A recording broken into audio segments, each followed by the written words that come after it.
जय जगन्नाथ। ओडिशार समस्त शिक्षक और शिक्षयित्री बंधु मानक मोर प्रणाम।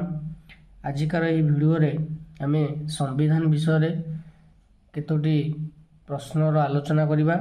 जिबा प्रथम प्रश्न। आज आउ लेट करिबा नाही, जेहेतु आउ अल्प दिन रहुछि हमर एसओटीटी एग्जाम आरंभ करिबा। संविधान प्रणयन सभार चिठा कमिटीर अध्यक्ष किए थिले?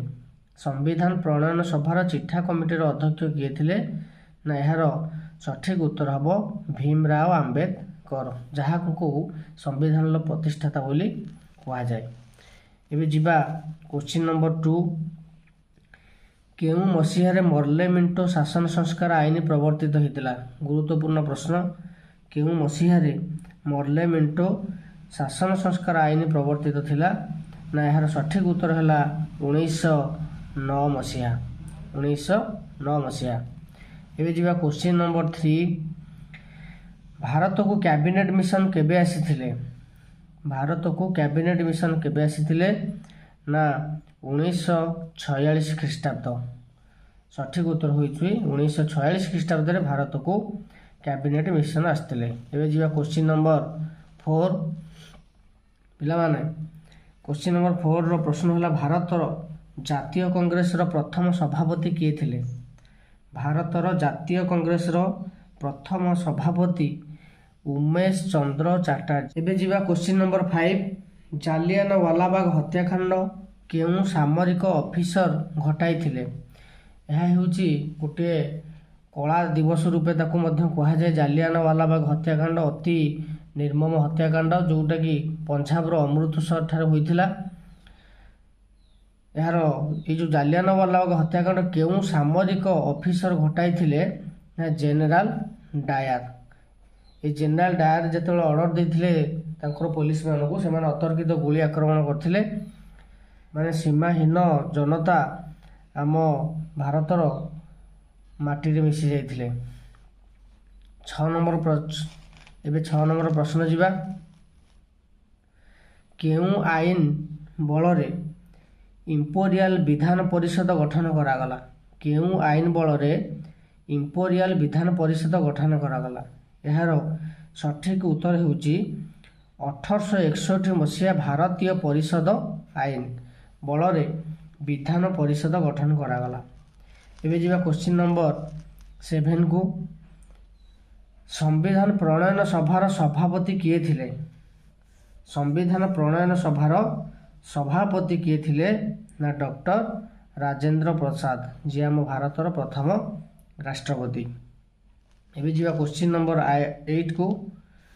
निम्नोक्त केउ मसीहा भारत शासन आईन को बुद्धिजीवी माने माग्ना कार्टा रे आख्या देथिले? 8 नंबर प्रश्नर सठिक उत्तर होउची 1858 मसीहा। एबे जिबा क्वेश्चन नंबर 9 को बुलावन। निम्नोक्त केउ मसीहा रे रावलाट एक्ट गृहीत होइतिला?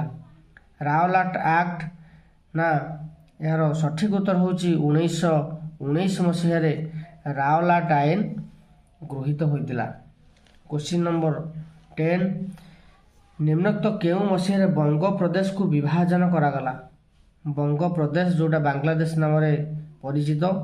ये 10 नंबर प्रश्नर सठिक उत्तर होउची 1905 मसीहा रे बंग प्रदेश अलग करागला। जेतेबेले ये बंग आउ भारत आउ पाकिस्तान एक होइथिले, प्रथमे बंग अलग हो गला 1905 मसीहा रे। एबे जिबा प्रिय शिक्षक भाई और भौणी माने केतक गुरुत्वपूर्ण घटनावली और समय एका थरे आमे पूरा डाउट क्लियर करके जिबा। पूरा टेक्निक देखिबा। प्रथमे 1857 मसीहा। 1857 मसीहा रे कौन होइतिला ना? सिपाही विद्रोह संगठित होइतिला। यह को भारतर प्रथम स्वाधीनता संग्राम बोली कहा जाए। सिपाही विद्रोह केबे होइतिला परीक्षा रे प्रश्न आसी पारे, किंबा भारतर प्रथम स्वाधीनता संग्राम को कौन कहा जाए भी से प्रश्न आसी पारे, मन रखिबा।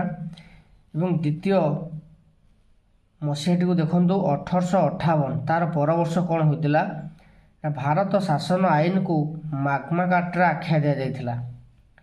आउ कौन होइतिला ना? ଇଷ୍ଟ ଇଣ୍ଡିଆ କମ୍ପାନୀ ହାତରୁ କ୍ଷମତା ହସ୍ତାନ୍ତରିତ ହୋଇ ଇଂଲଣ୍ଡର ରାଣୀଙ୍କ ହାତକୁ କ୍ଷମତା ସବୁ ଗଲା। ଏବେ ସାର୍ମାନେ ଟିକେ ଦେଖିବେ 1861 ମସିହାରେ କ'ଣ ହୋଇଥିଲା। 1861 ଭାରତୀୟ ପରିଷଦ ଆଇନ ବଳରେ ଇମ୍ପେରିଆଲ ବିଧାନ ପରିଷଦ ଗଠନ କରାଗଲା। ବିଧାନ ପରିଷଦ କେବେ ଗଠନ କରାଗଲା ନା 1861 ମସିହା।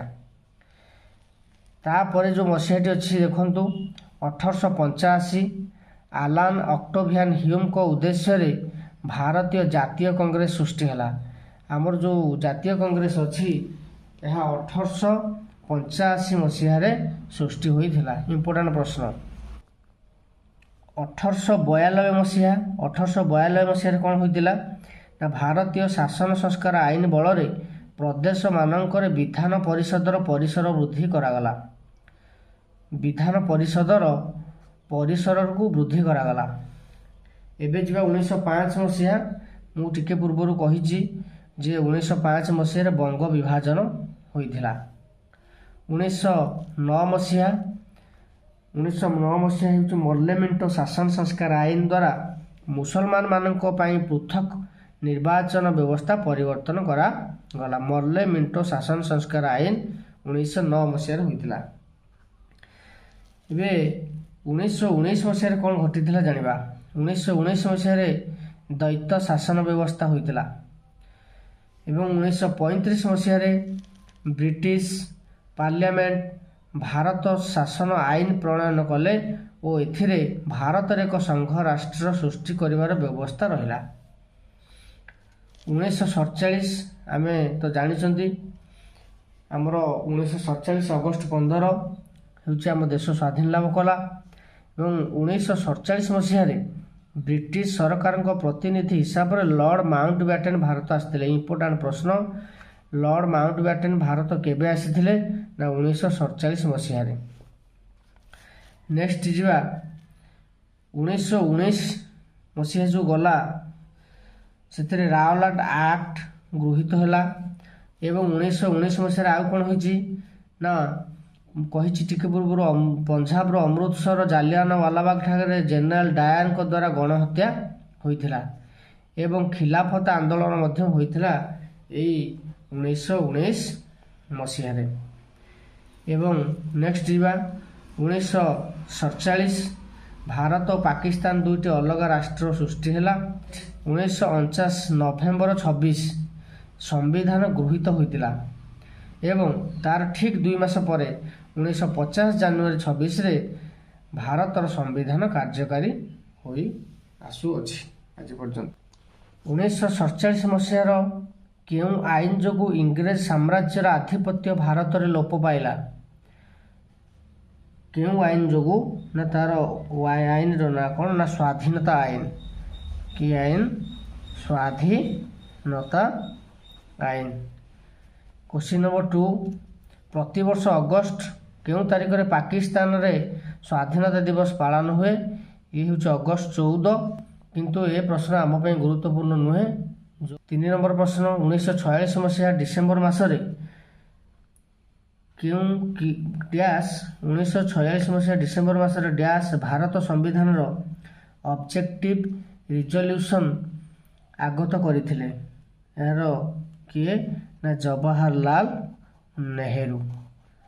ଜବାହରଲାଲ ନେହେରୁ। ଏବେ ଯିବା କ୍ୱେଶ୍ଚିନ୍ ନମ୍ବର 4 ଡ୍ୟାସ୍ ମିଶନରେ ସୁପାରିଶ ଅନୁସାରେ ଭାରତରେ ସମ୍ବିଧାନ ପ୍ରଣୟନ ସଭା ଗଠନ କରାଗଲା? ଏଟା ହେଉଛି କ୍ୟାବିନେଟ ମିଶନ। ଏହାର ସଠିକ ଉତ୍ତର ହେଲା କ୍ୟାବିନେଟ ମିଶନ। କ୍ୱେଶ୍ଚିନ୍ ନମ୍ବର 5 ଭାରତରେ ସମ୍ବିଧାନ ପ୍ରଣୟନ କାର୍ଯ୍ୟ ଡ୍ୟାସ୍ ଠାରୁ ଆରମ୍ଭ ହେଲା? ସମ୍ବିଧାନ ପ୍ରଣୟନ କାର୍ଯ୍ୟ 9 ଡିସେମ୍ବର 1946। 9 ଡିସେମ୍ବର 1946 ରୁ ଆରମ୍ଭ ହେଲା। ଏବେ ଯିବା କ୍ୱେଶ୍ଚିନ୍ ନମ୍ବର 6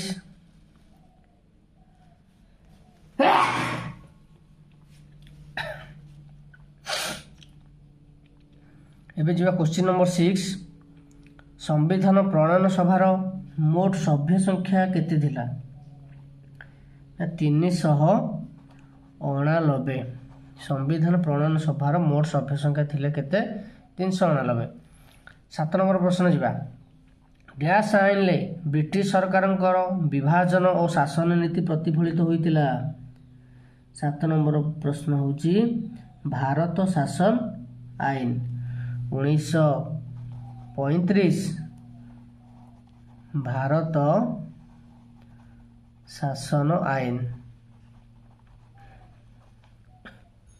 भारत शासन आईन। क्वेश्चन नंबर 8 डैश को उद्यम रे भारतीय जातीय कांग्रेस 1885 ख्रीष्टाब्द रे गठित होइतिला।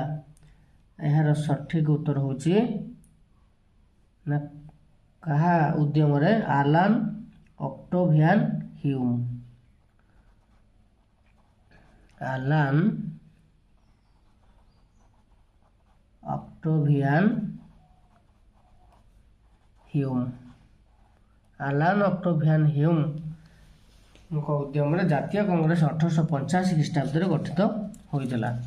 ए पर्यंत आम चैनल को जो शिक्षक भाई बंधु मैंने सब्सक्राइब करना कि लाइक टी देना निश्चित लाइक टी सब्सक्राइब टी देवे जोटा आमर भी इच्छा हम आपण मान सहयोग आउ गोटे गोटे वीडियो करने एवं जी बंग विभाजन डैश ख्रीष्टाब्द होइतिला। 9 नंबर प्रश्न बंग विभाजन 1905 ख्रीष्टाब्द होइतिला। नेक्स्ट 10 महाराणी को घोषणा पत्र को बुद्धिजीवी मैंने डैश आख्या देथिले।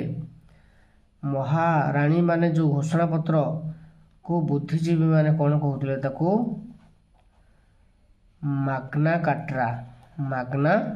कार्टा। लास्ट प्रश्न आज का वीडियो डैश मसीह भारत में असहयोग आंदोलन होता आम समस्ते जानते 1920 मसीह असहयोग आंदोलन होता। धन्यवाद।